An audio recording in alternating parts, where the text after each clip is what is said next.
na-frustrate yung mga kababayan natin abroad dahil ang Pangulo po ay nasa Pilipinas, nagtatrabaho, inaayos yung mga problema at lumalaban sa mga anomalya at korupsyon.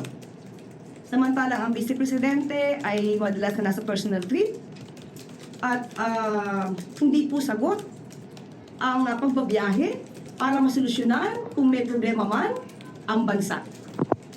Hindi po trabaho ng Vice Presidente at wala po sa konstitusyon na kailangan siya magbiyahe para siraan ang Pangulo at para hilingin sa taong bayan ang pagbagsak at pagtanggal sa pwesto ng Pangulo. Unang-una, dahil pag pinatanggal po ang Pangulo sa kanyang pwesto, ang makikinabang po dyan ay ang Vice Presidente. Hindi po iyon trabaho ng Presidente. Maliwanag naman po siguro yan sa ating konstitusyon. At siguro dapat mas maging maliwanag lamang na ang personal trip ay ang personal agenda.